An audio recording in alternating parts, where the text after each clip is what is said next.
Trump's choice to throw away his reputation as a defender of free speech and instead take up a censorship stance just keeps getting worse. And it's not just his critics on the left saying this, even people who were essential to his 2024 victory are calling him out. Comedians and podcasters who once trusted him when he claimed to be a free speech champion now see him going back on that promise. Here are some of the voices speaking against Trump's move. And remember, these folks aren't exactly liberals. I think you'll agree with that. An element of the right wing that wants this stuff to keep going on.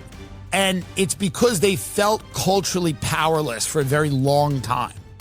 And they want these institutions to kind of bend the knee to the president. And it's happened in other countries. People bring up Hungary and Viktor Orban and all that stuff. Obviously, people like Putin. Nobody wants to live in a country where a late night comedian is, subject to removal because he says something that the president of the United States doesn't like. This seems like a big attack on free speech. And yeah, I think we've been pretty staunchly in favor of free speech. And it is funny to watch right-wing people just become left-wing people. Because I said something about how you're a snowflake if you think you should be. If you agree with this, that's some snowflake shit. And somebody was like, you clearly don't even know what the First Amendment means. And that's exactly what left-wing people used to tell me. Yeah. Freedom of speech doesn't mean freedom from consequences. Right. So y'all have just switched. Yeah. Now, again, this has nothing to do with what happened to Charlie Kirk. That's a fucking horrendous thing. Let's get that out of the way. But in terms of censorship, freedom of speech is more under attack now, honestly, than I think it has ever been.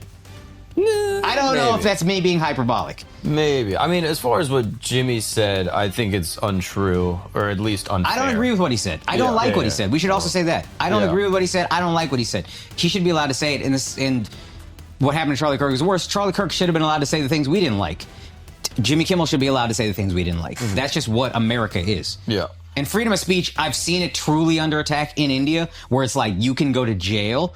This is closer to that than I think what the left was doing. Yeah. Which is like the FCC putting, as much as we didn't like left-wing shit, like far left policy, or far left whatever thoughts, it wasn't like Joe Biden was putting pressure on somebody to get canceled for saying retard.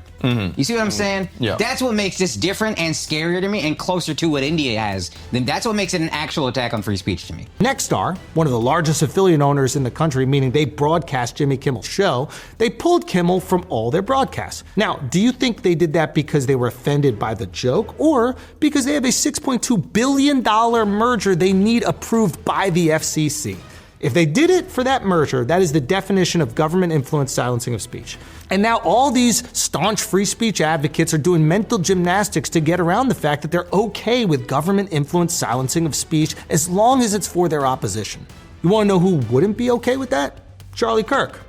Love him or hate him, Charlie gave a microphone to his political opponents, asked audiences to treat them with respect. He quite literally amplified the voices of those he disagreed with.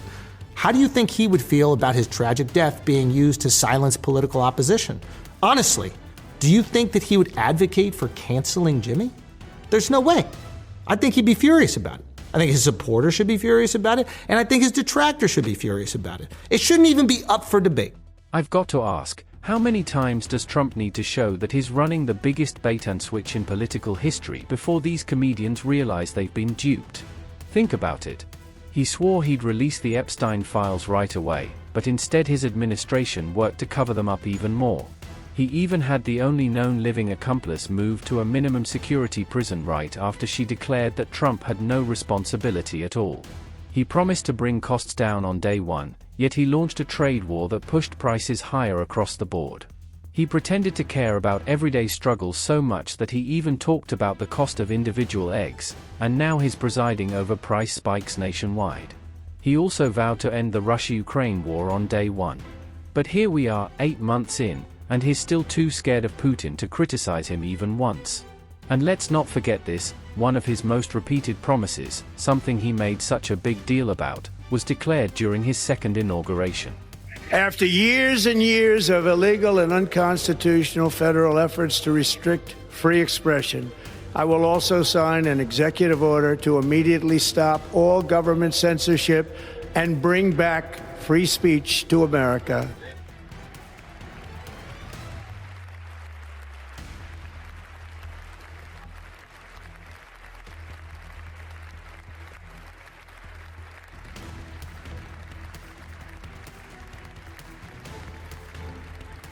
Never again will the immense power of the state be weaponized to persecute political opponents, something I know something about. We will not allow that to happen. It will not happen again. Under my leadership, we will restore fair, equal, and impartial justice under the constitutional rule of law. And now this same guy is sending in his FCC chair like some tough enforcer out of Goodfellas, think Joe Pesci, to pressure TV networks into silencing comedians. Frankly, when you see stuff like this, I mean, look, we can do this the easy way or the hard way. These companies can find ways to change conduct, to take action, frankly, on Kimmel, or there's going to be additional work for the FCC. Again, there's actions that we can take on licensed broadcasters, and frankly, I think that it's really sort of past time that a lot of these licensed broadcasters themselves push back on Comcast and Disney and say, listen, we are going to preempt. We are not going to run Kimmel anymore until you straighten this out, because we licensed broadcaster, are running the possibility of fines or license revocation from the FCC if we continue to run content that ends up being a pattern of news distortion. We can do this the easy way or the hard way. That's basically the attitude. But stop and think, what would the right say if Joe Biden or Barack Obama's FCC chair ever said something like that about Fox News, Newsmax, or OANN? They'd lose their minds, and honestly, they'd be right to. Because what's happening here isn't just hypocritical. It's openly, clearly unconstitutional. Now, should these comedians and podcasters have known better? Absolutely. If they'd been paying attention, they could have spotted this con from miles away. But they didn't. Many endorsed Trump. Many voted for him. And now here we are. So the real question is, where should our energy go? Do we waste time saying, I told you so? Or do we focus on building alliances with anyone who now realizes they were misled, no matter how late? I think the answer is obvious, it's about coalition building. Right now, the only goal in politics is to bring more people into the tent so we can outnumber a party that's pushing us straight into authoritarianism. Yes, it's frustrating how gullible some folks were. But our energy is better spent growing a stronger movement, not scolding people. And while we do that, it's important to acknowledge how legacy media keeps failing in its duty to defend free speech and democracy. That's why independent media matters more than ever. I don't work for a multinational corporation. I don't answer to shareholders. I'm not controlled by government influence. The only people I answer to are you, my audience. So if you'd like to support what I'm doing, please subscribe to my channel.